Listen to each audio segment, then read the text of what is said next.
Yeah, hi, my name is Ahmed. I come from the glorious country of Iraq, and I'm a born Muslim. My problem is that I practiced Islam when I was. Brother, first we request questions from the non-Muslims. Once all the questions from non-Muslims are over, inshallah we'll give you a chance. Yeah, but I'm telling you my problem only. It's okay. But you said you're Ahmed and you're a born Muslim. I am born Muslim. But now are you a Muslim or not? I'm agnostic. Oh, so now you have left the religion of Islam. Yeah, I'm confused. Okay, fine. If you have left the religion of Islam, you can ask the question, brother. Okay. So my question is, how come I don't have the faith that you and the other Muslims have and some of my friends, even though I practiced Islam a lot and I even did Umrah, but I still do most of the sins that are forbidden in Islam, and I sometimes am lazy to do the prayer and the other subjects we have to do in Islam. I have read many books and about other religions and conspiracy theories and documentaries and such. I even have seen your own videos on YouTube, and there are many questions that go around my head about Allah and the Messenger and Muslims in general.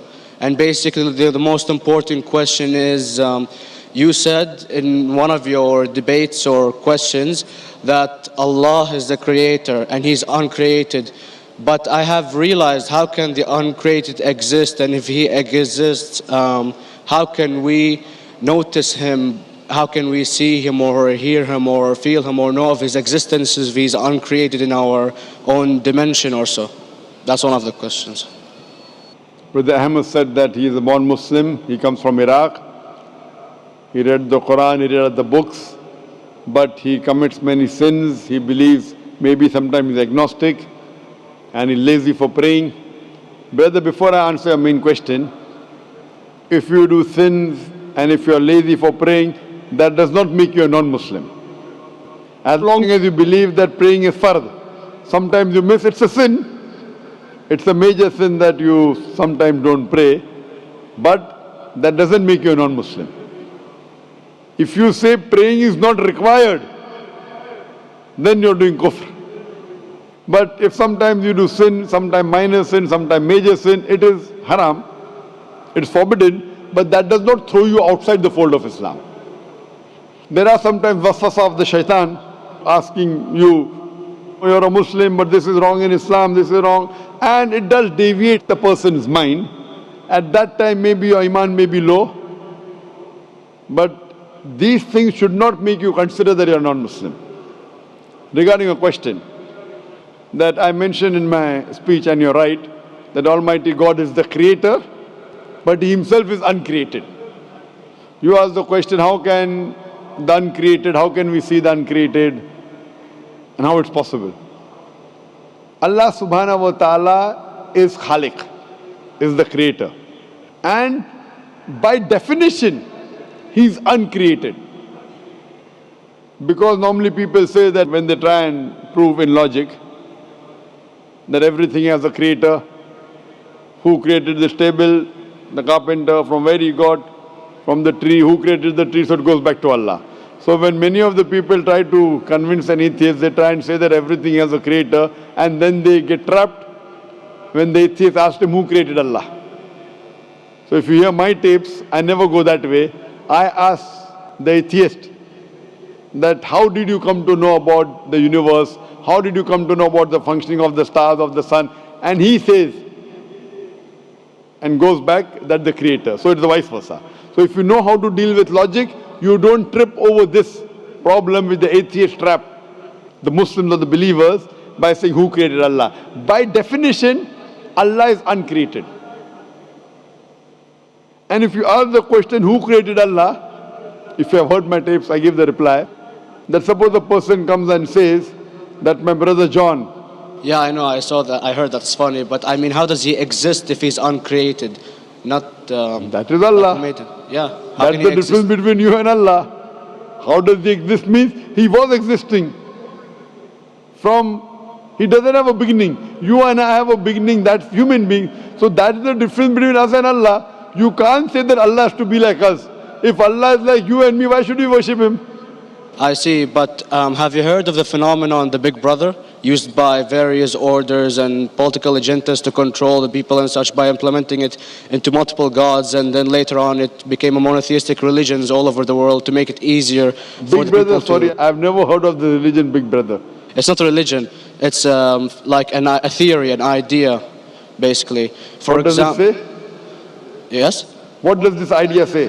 What does it say? Is that when you have a big brother, it's easier for you to live life. When you have someone watching you the whole time, understanding you the whole time, protecting you the whole time, being with you the whole time, and you can talk to him, although he never talks to you back, maybe in your dreams, due to your mind and such, it's easier for you to live. While a human who does not have a big brother and is not easily controlled into doing so and is having complete freedom is a danger for the major ruling powers and such. What does this say? I don't understand. Big Brother may be the Big Brother may not be the... What does it have to do with Islam and God? What does it have to do? Because basically Allah is watching you the whole time. So you want to say that Allah is like a Big Brother? Indeed, you use him for your protection so you won't be scared. You know what I mean? See, this is the hypothesis. Hypothesis. If you have heard, how do I convince an atheist? If you have heard my answer, that you said that you're agnostic, you're atheist. Yeah. So first thing I do to an atheist is I congratulate him.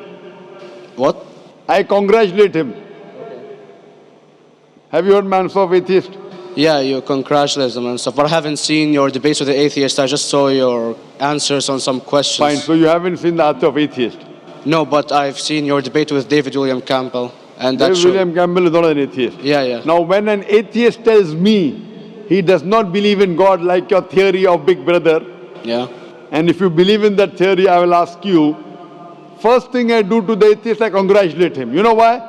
Yeah, because they think and they don't follow what their parent does and such stuff like that. No. I congratulate him because he is not doing blind belief. The other people are doing blind belief. He is a Christian because father is a Christian. He is a Hindu because father is a Hindu. Most of the Muslims are Muslim because father is a Muslim. He is thinking. He says there is no God. He has said the first part of the Islamic Shahada, La ilaha. The reason I congratulate him is because he has said the first part of the Islamic Shahada, Islamic Creed, La ilaha. The only thing I have to do is illallah, which I shall do inshallah. So if you have heard my answer, an atheist becomes an atheist because he believes in science, he believes in logic. Or I ask him that if an equipment is bought in front of him, which no one in the world has ever seen, and if the question is asked, that who will be the first person who will be able to tell you the mechanism of this new equipment? What is the answer? Of course, he's going to tell you the producer or the maker of this equipment. Creator, producer, maker. So when we ask him questions that how did this universe come into existence, he will talk about the Big Bang.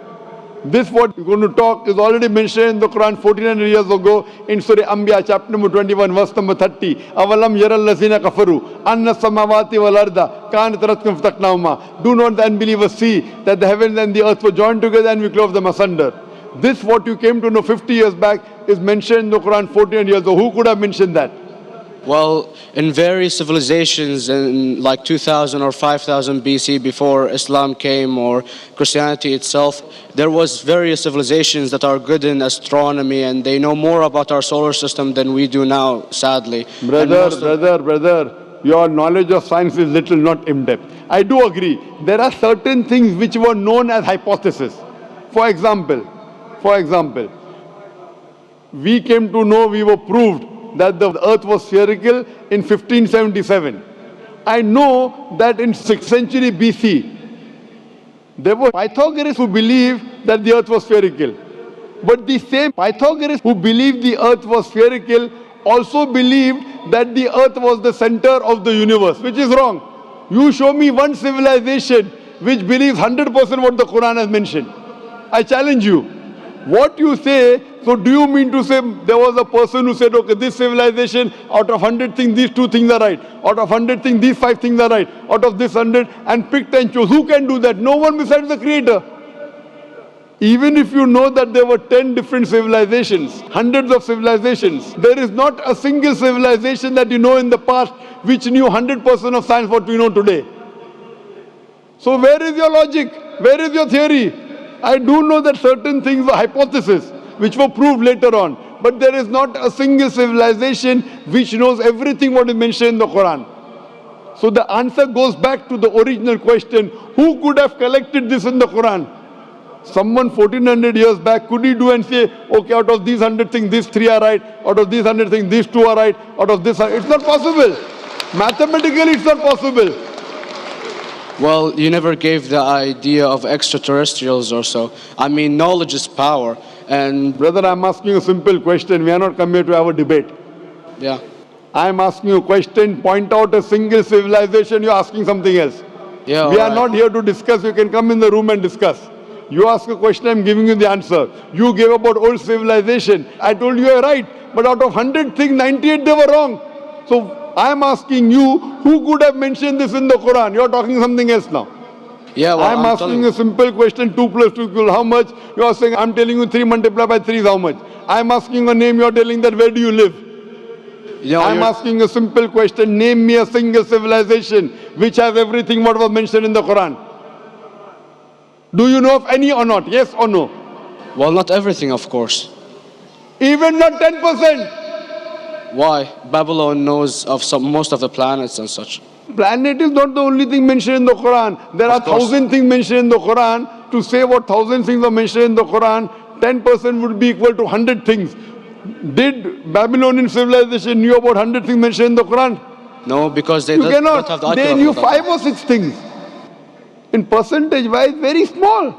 So Of course. who can be the author of the Quran besides the creator to know what is right, what is wrong? Today science has established the hypothesis mentioned by Babylonian so many centuries back is today proven. So these were hypotheses in the past, which out of them many have been rejected, some have been accepted. So to collect all which is 100% correct has to be from the creator and no one else. Hope that answers the question.